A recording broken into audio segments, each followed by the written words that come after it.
میری کئی سالوں کی نمازیں اور روزے قضا ہیں تو ان کو ادا کرنے کا کیا طریقہ ہے؟ کئی سالوں کی نمازیں اور روزے ادا کر لیں، یہ طریقہ ہے، یہی طریقہ ہے، اس کے علاوہ اور کوئی طریقہ؟ جتنے سالوں کی نمازیں ہیں اتنے سالوں کی نمازیں پڑھیں۔ نماز پڑھنے کا طریقہ یہ ہوگا کہ جب آپ فجر پڑھ رہے ہیں تو آپ یہ نیت کریں گے کہ میرے ذمے فجر کی جتنی نمازیں قضا ہیں ان میں جو نماز سب سے پہلے نمبر پہ آتی ہے میں وہ پڑھ رہا ہوں یا پڑھ رہی ہوں، ٹھیک ہے نا؟ تو وہ آپ یہ نیت کریں۔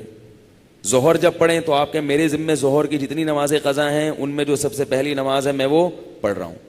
جب بھی نیت ہوگی تو یہی ہوگی۔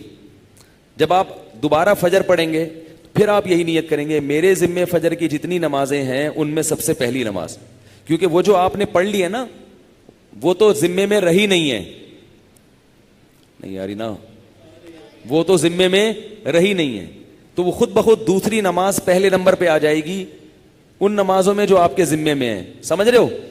اسی طرح آپ ایک ڈائری میں نوٹ کر لیں کہ کتنے سال کی نمازیں، اندازہ ہی ہوگا، یقین تو نہیں ہو سکتا، کتنی سال کی فجر ہے۔ بعض لوگ فجر کم پڑھتے ہیں ظہر زیادہ پڑھتے ہیں تو وہ ظہر کم رکھیں فجر زیادہ رکھیں، ٹھیک ہے نا؟ تو جمعے کتنے آئے ہیں یہ سارا حساب کر کے ایک اندازہ ہی ہوگا، اس کا یقین نہیں ہو سکتا، تو اندازے سے کر لیں اور جتنی جتنی نمازیں پڑھتے جائیں ڈائری میں سے وہ کاٹتے جائیں۔ بعض لوگ ڈائری کا نظام نہیں رکھتے، حافظے پر اعتماد کرتے ہیں، وہ ساری زندگی کنفیوز رہتے ہیں، پڑھتے رہتے ہیں، ان کو یہ نہیں پتہ چلتا کہ ہوئی ہے کہ نہیں ہوئی ہے۔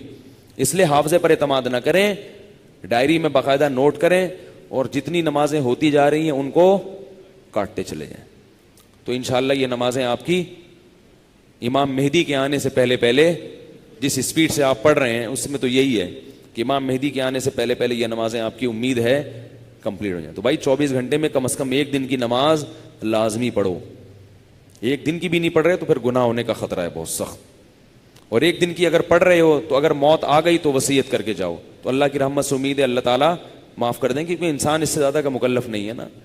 اب ایک دن میں 5 نمازیں فرض بھی پڑھنی ہے پھر قضا بھی پڑھنی ہے تو اور بھی تو کام کرنے ہیں نا۔ بعض لوگ تو ایسے ہوتے ہیں اولو العزم ہوتے ہیں کہ وہ ایک دن میں 5 دن کی نمازیں قضا پڑھ لیتے ہیں۔ ہمارے حضرت کے ایک مرید تھے، وہ تقریباً 50 سال کی عمر میں دین پر آئے، گورنمنٹ میں کسی ادارے میں آفیسر تھے۔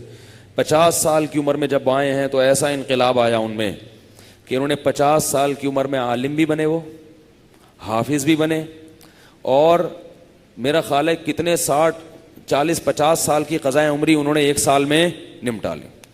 ہم جب بھی جاتے تھے ہر وقت نماز پڑھ رہے ہوتے تھے یا تلاوت کر رہے ہوتے تھے اور مدرسے میں پڑھ بھی رہے ہوتے تھے، ایسا ٹائم کو مینیج کیا انہوں نے۔ تو ایسے لوگ بھی ہیں، لیکن بہرحال شارٹ ہیں ایسے لوگ، تو آپ ایسے نہ بنیں، اتنا ہی کر لیں کہ 24 گھنٹے میں کم از کم ایک دن کی۔ پھر قضاء عمری پڑھنے کا کوئی ٹائم متعین نہیں ہے، فجر کے وقت میں ظہر کی پڑھ سکتے ہو، ظہر کے وقت میں فجر کی پڑھ سکتے ہو، مکروہ وقت نہ ہو۔ مکروہ وقت جو سورج نکلتے ہوئے، زوال کے وقت اور سورج غروب ہوتے ہوئے، فجر کے بعد بھی پڑھ سکتے ہیں، عصر کے بعد بھی پڑھ سکتے ہیں قضا، فجر اور عصر کے بعد نوافل تو نہیں پڑھ سکتے مگر قضاء عمری پڑھ سکتے ہو۔ وطر بھی پڑھنے پڑیں گے، احناف کے ہاں وطر کی نماز کیا ہے؟